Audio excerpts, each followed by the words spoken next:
right. Let's talk about vitamin D3, you guys. We are going into those months, especially if you live in the northern hemisphere, that our vitamin D levels are going to be diminishing just because we're not going to be getting the same level of sun exposure.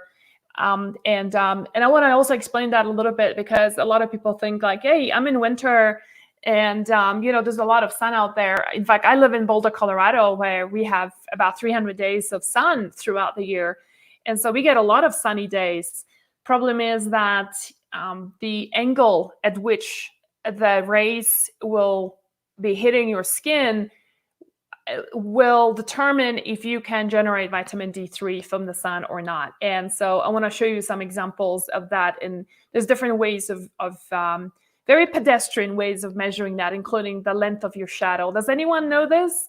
How to use the length of your shadow to determine if you can or cannot get vitamin D3 from the sun? Well, let's see how good you guys are without Googling it, But anyway, if you don't know, it's all perfectly fine, and I will talk about it. But I want to just cover a little bit about vitamin D3 in general, and we have a very comprehensive article about that.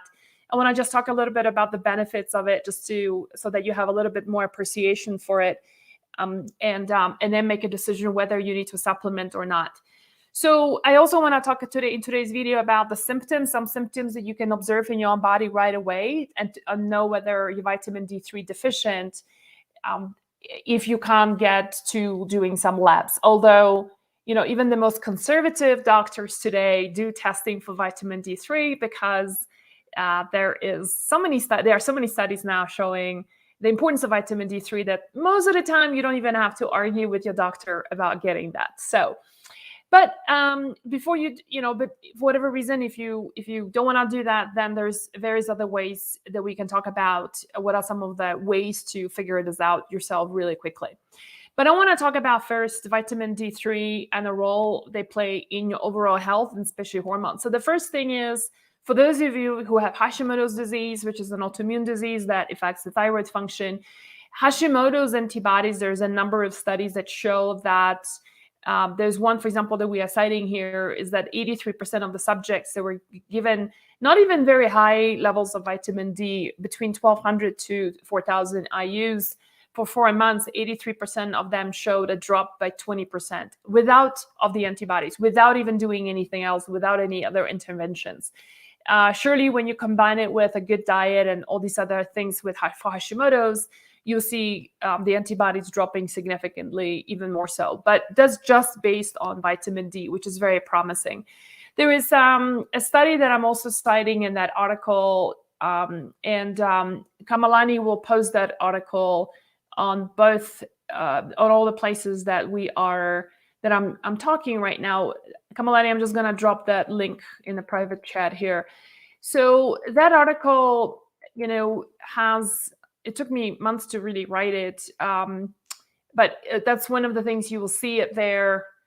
Anyway, I'll come to this in a second. But if you are on Instagram, you will provide the link there as well.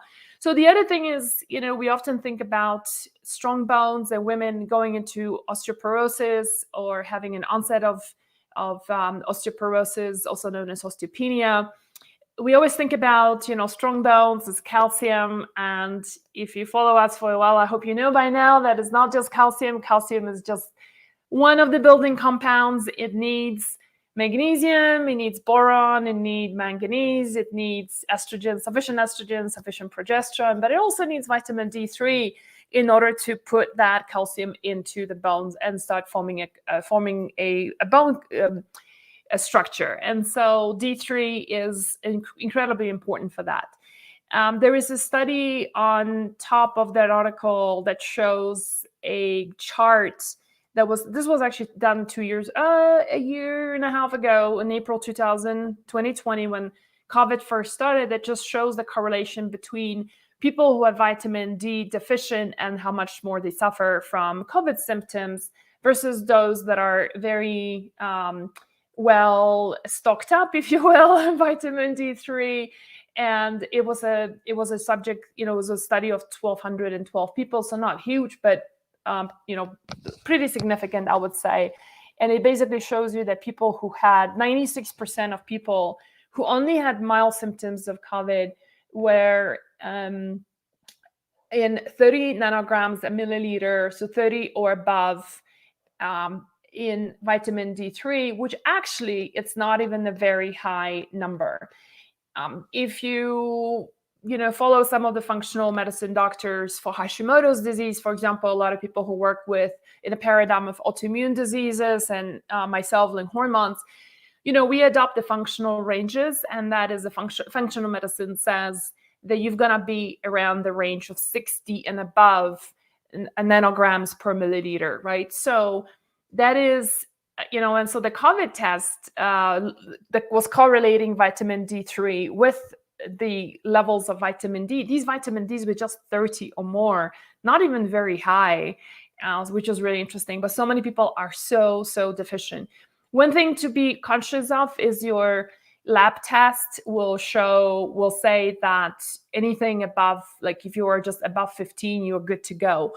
And so remember, the lab tests are an average of a population. It's not what is healthy for an individual. So just to be mindful of that. That's why lab tests are great to get, just to know the number, but then the reference numbers, you want to look at functional medicine for healthy people and not for just people to survive. Because we don't want to just be alive. We want to actually thrive. So the other thing that is really interesting, we are citing a number of studies here, how vitamin D3 can potentially inhibit growth of breast cancer. So again, we have a number of studies, including from Stanford University, showing that vitamin D3 can also help you balance your blood sugar levels. It has anti-inflammatory effects. It can help reverse estrogen dominance. It has antidepressant properties. So it's really interesting how we've had a number of women who started taking vitamin D3 in our community, feeling like their depression has lifted really quickly. And I think that's big part of the reason why the seasonal, depression and diseases come potentially also because of vitamin D3 being low. The other thing is, when your autoimmune Hashimoto's improves with vitamin D3, their hair loss. A lot of people report also taking vitamin D3 and also experiencing a lot less hair loss. And so I think that's also because of you supporting your thyroid. Low thyroid function is oftentimes correlated with a lot of hair loss. So a lot of women just start reporting saying, you know what, all my hair just stopped falling out ever since I replenished my vitamin D levels. So somebody's asking about K1 and K2. Yeah, so it's beneficial to have it, and that plays a role in bone health. I don't see any studies that show vitamin D3 being anything better or worse without K1 or K2 in terms of absorption. Is only for bone building that it's important. What is important in vitamin D when you're buying it is make sure that it's always in an oil form. And so this is like, I'm holding a capsule here with, as you can see here, it's oil in here, right? And so that is our vitamin D3. We call it D3 Maximus because it also has K1 and K2 in it. And it is in oil. We're using MCT oil derived from coconut oil. And it's got 5,000 units of vitamin D3 in here. So it's a very potent formula right here. The reason is that vitamin D3 is a fat-soluble vitamin, so we need fats in order to get metabolized in the body. So if you're having a multivitamin and you're depending on your multivitamin for D3, that's a pretty futile effort because that will be in a powder form, and you will not get much absorption unless you're taking that with a meal that contains a significant amount of fat. So let me talk a little bit more about symptoms on vitamin D3. Like, how do you know when you're low? And let's say you haven't done the test, yet. So there is a checklist, again, on the same article, but if you are driving, if you don't want to read it, I'm just going to read it out to you. And if you have a pen and pencil, then just write down, do a stroke for every yes. And if you're just listening to this and you're driving or whatever, then just do this. Just count on your hands. How many are you taking? And so then I'll give you the result later. So Here are a few things to consider. First thing is, it says, I rarely go out in the sun. I put on sunscreen before I leave the house. My clothes cover most of my body. I live about 35 degrees latitude, north and southern hemisphere. In other words, you're north of Atlanta and LA, or south of Sydney, Australia, Santiago in Chile, Buenos Aires in Argentina. I do not take a vitamin D3 supplement. I do not eat wild oily fish such as salmon, mackerel, herring, sardines 2 or 3 times a week. I do not eat a lot of mushrooms. I am dark skinned. I am older than 60. I am younger than 20. I'm overweight and carry significant fat. When I press firmly on my sternum, right here, breastbone around your heart, it hurts. That's a big one, you guys. When I press firmly on my shins, it hurts. That's another big one. I feel less energy and muscle strength than I should. I am depressed. I have an autoimmune disorder like Hashimotos, Graves, or celiac disease. Okay, so how many have you guys ticked yes? Or how many have you counted on your fingers or wrote a stroke on a piece of paper? So the answer is that if it's anything more than 3, there is a chance that you might be vitamin D deficient. And I'm talking about significant deficiency here. For me, one of the big things was that I had definitely a very sensitive sternum right here. So that's where the bones, breastbones, the rib cage comes together right here. And when I pressed on it, it was very, very painful. So the other one is shins. I found that also to be super true. When I when I started supplementing with vitamin D3, all of that disappeared pretty quickly. So that's the important part here. So somebody's saying, so vitamin D3 levels after cancer treatments, it will be similar to autoimmune diseases. You want to be above 60. And the way to replenish your vitamin D levels is to go a little bit higher. So like 5,000 to 10,000 units initially for the first month or 2. Then you can back off to 2,000 to 5,000 units a day. Ours is, we made it potent so that you don't have to pop as many pills. And, and it's 5,000 units. So it's a pretty potent formula. And if you want to have, let's say, 2,000 units a day, and that's enough for you, then just take it every other day. That's just the simplest way to address it. The other thing you can do is, of course, open up the capsule or the soft gel and do half of the oil, right, on one day, another half on the other day. So let's talk a little bit about, I'm a big fan of getting vitamin D3 from the sun, and that is totally possible when you live, like I said, in Northern Hemisphere, like, where we are, to the United States, in Europe, which majority of you are listening from. And then, summer is a really wonderful time to do this. So I want to share with you the screen, and I want to show you a couple of really cool things. Oh, and actually, before I even do that, one of the things that I promised you to talk about was, how do you know is from whether the current sun is sufficient for you to get vitamin D3. So here is a really simple task to do. And that is, go outside, make sure it's a sunny day so you get a shadow of your own body, okay? If the shadow is longer than your body, then you are not gonna get vitamin D from that sun. If that's you, the sun is behind you, right? And if the shadow is shorter, then the sun's exposure is good enough for you for that particular time to get vitamin D from the sun. Interesting, huh? So it's basically a long shadow of your body. It's a no vitamin D. Short shadow is you will get your vitamin D from the sun. So if I go outside right now, my shadow is really long. The sun is, in my area, the sun is beginning to go down lower and lower.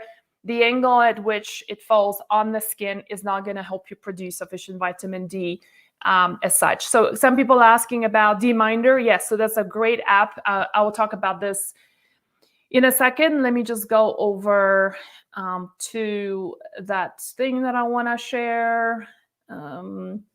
So I'm gonna be sharing this, you guys, on like the some of the other channels. I can't do it on Instagram. So, but on Instagram, I'm just gonna talk through it so you guys know. So there's a really good example of a calendar that shows you in the article. And Kamalani, if you can post the link to the article on Instagram as well, that'd be super helpful. So you guys can take a look at that on your phone while listening. It's basically a sunshine calendar, and it shows you, for example, if you're living in middle of America, right? So like it's actually the New York sort of latitude. Then you can see January, February, you get like 0 vitamin D3. March, April, May, it's an orange. So somewhat, the only months that we do get it is June, July, August. After that, again, is either a little bit or nothing. Okay, so a North Hemisphere is really the 3 months in summer that you really can get a lot of vitamin. You can get vitamin D from. So people are asking where I'm reading this from. I'm looking at an article that I have published on my blog, and the link is in the comments on Instagram. You would need to click on the link to see it. Yeah, so a number of you have mentioned Dminder. So Dminder is basically the letter D, Minder. It's a great app that shows you immediately, it picks up your location and it tells you, okay, where you are.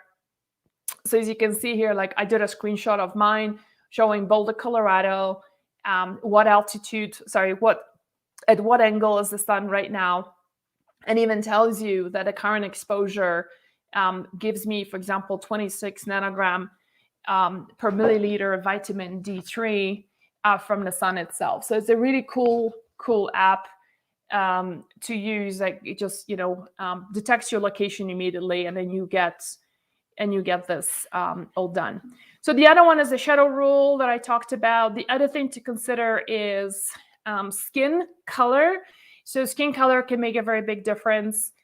The darker you are, so like for example, African Americans would be oftentimes vitamin D3 deficient because of the lack of sun exposure. So for example, an African American person versus somebody of olive skin like myself, I would get, let's say if we both sit in the sun for 20 minutes, which by the way, that's all I recommend in summer, to be spending 20 minutes at a time, not sitting out there getting baked like a crab, because that's obviously extremely unhealthy and damaging for your skin.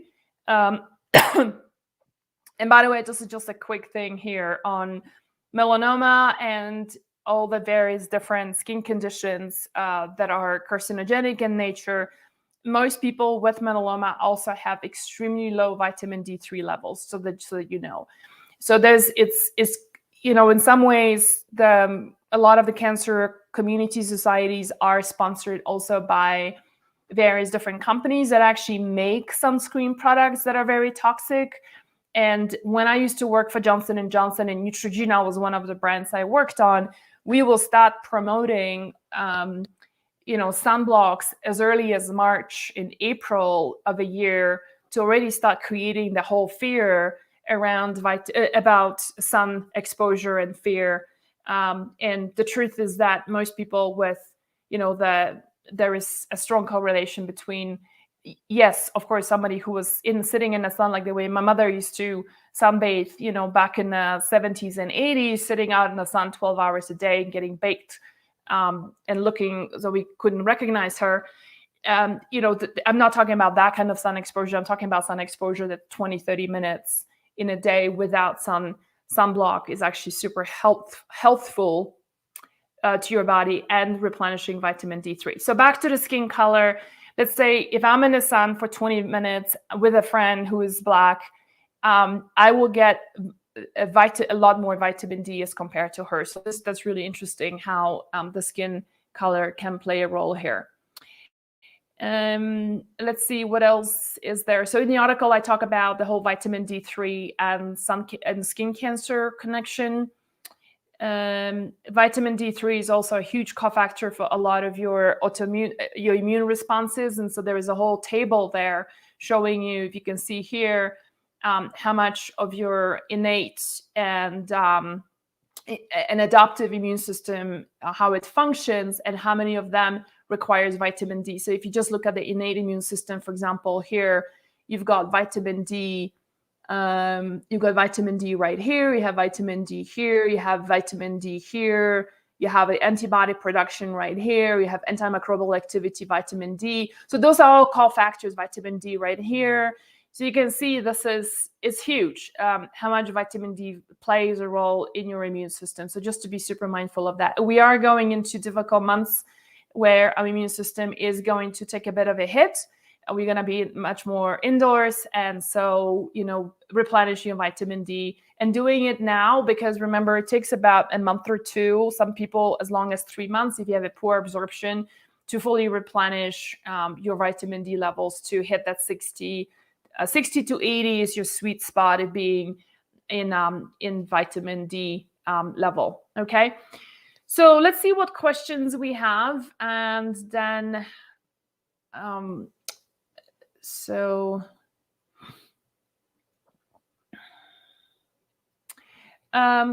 can man take vitamin D3? Of course, absolutely. It's the same mechanism to what we were talking about. Is 10,000 units of vitamin D3 okay? I work indoors a lot and I have used supplements along with sun exposure early morning. I live in Florida. Yes, it is.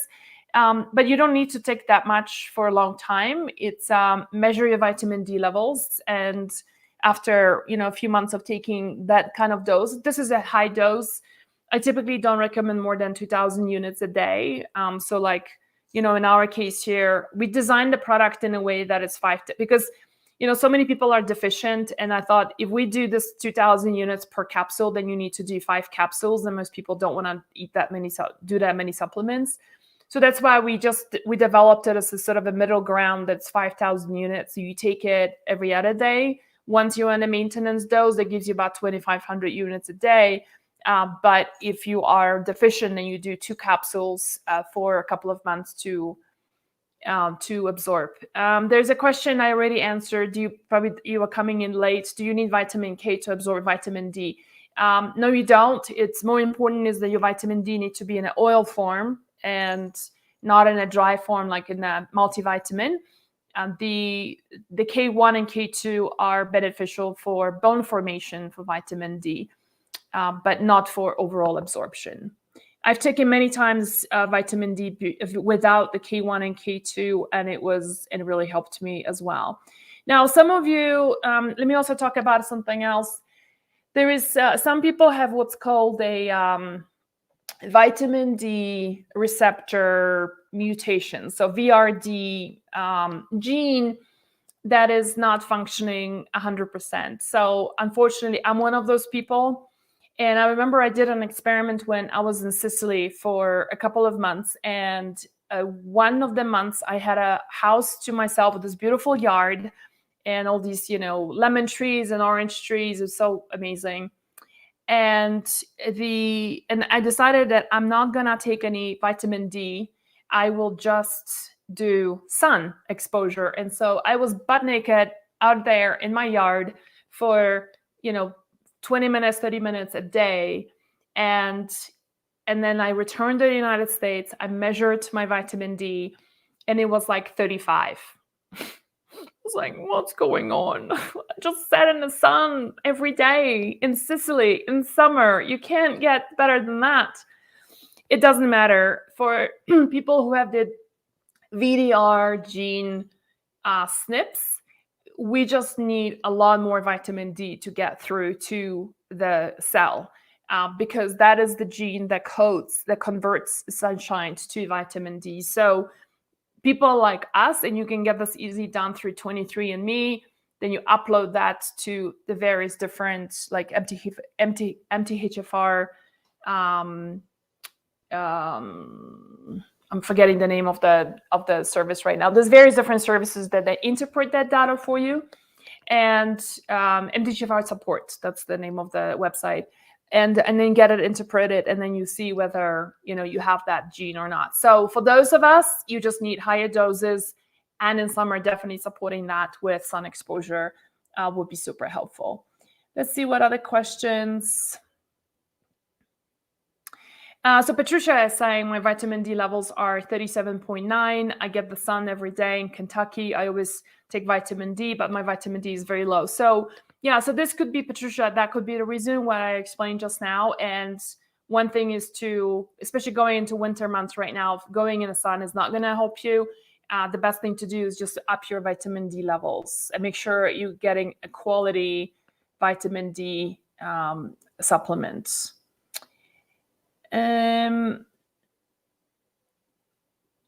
Yeah, so the app we talked about, Dminder, is it being recorded? Yes, it is. I'm going to upload it once we hang up.